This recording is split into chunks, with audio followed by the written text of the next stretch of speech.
Bonjour tout le monde, c'est reparti pour une nouvelle vidéo. Donc je vous avais dit dans la vidéo de la shorba que j'allais vous présenter ma recette de la harsha, qu'on appelle la kesra, je crois, en Algérie. Donc écoutez, je vous donne tout de suite le détail de cette recette qui est très très simple, comme beaucoup de mes recettes d'ailleurs. Donc là, dans un saladier, vous allez mettre 500 g de semoule moyenne. Je crois que certains la font avec la fine, mais franchement l'idéal pour cette recette c'est la semoule moyenne. Vous allez mettre un petit peu de sel pour assaisonner et 3 cuillères à soupe d'huile d'olive. Alors moi j'aime bien faire ça avec l'huile d'olive parce que c'est plus sain, mais certains font fondre du beurre, donc à la place de l'huile d'olive vous pouvez mettre du beurre, la même quantité de beurre. Fondu bien sûr. Donc vous allez sabler tout ça, vous allez mélanger pour que ce soit sablé et on va ajouter 300 ml de lait. Là aussi, vous n'êtes pas obligé de mettre du lait. Si vous voulez une version plus light, vous mettez à la place de 300 ml de lait, vous mettez 300 ml d'eau. Alors moi, comme mes enfants en mangent, ça leur fait boire du lait en même temps. Du coup, je préfère mettre du lait. Et c'est un côté plus gourmand le lait. Donc à vous de voir soit de l'eau, soit du lait. Donc vous mélangez tout ça. Voilà ce que ça doit vous donner comme pâte. Une pâte très très molle. Faut pas que ce soit dur, hein, surtout pas.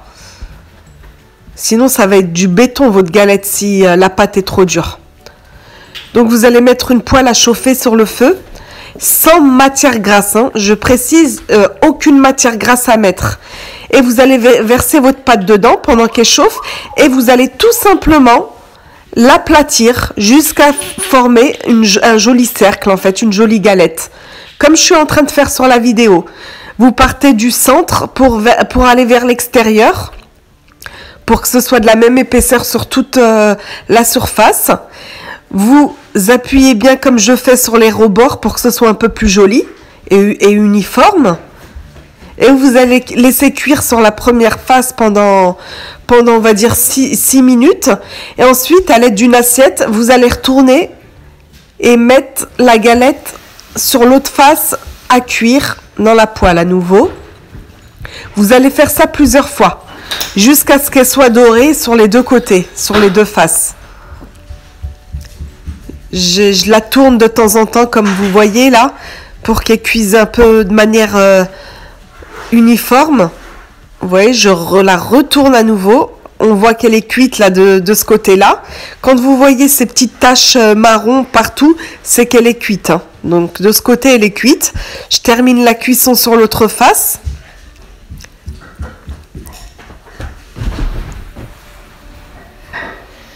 Et voilà, elle est cuite. Donc quand elle a cette couleur, il n'y a aucun souci, c'est qu'elle est cuite, hein. Donc moi, je me réfère à la couleur de la surface pour savoir si elle est cuite. Donc là, je termine juste la cuisson sur les bords. Les bords étaient assez clairs. Donc, vous n'êtes pas obligé, hein, mais moi, j'aime bien le faire. Je tourne sur tous les bords, un peu sur la poêle encore sur le feu. C'est la dernière étape et puis votre galette est prête.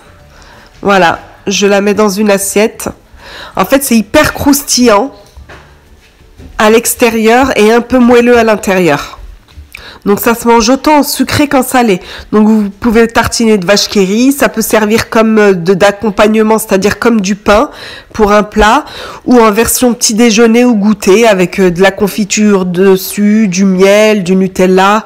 Donc c'est ça qui est bien, c'est que c'est une recette qui sert en version salée et sucrée. Et moi je la sers souvent quand je fais de la soupe, de la shorba ou de la harira. Je la sers, j'en fais avec en fait. Donc en accompagnement comme du pain. Moi j'aime beaucoup ça, je ne sais pas si c'est une recette qui vous plairait. En tout cas, je vous donne ma manière à moi de la faire. Si ça vous plaît, faites. Et comme je vous ai dit, hein, vous pouvez remplacer le lait par l'eau et l'huile par le beurre si vous préférez. Voilà, la recette est déjà terminée. C'est vrai que c'est une recette très très rapide qui se fait en à peine 10 minutes avec la cuisson comprise à l'intérieur. Et du coup, c'est pour ça que je voulais vous la présenter aussi.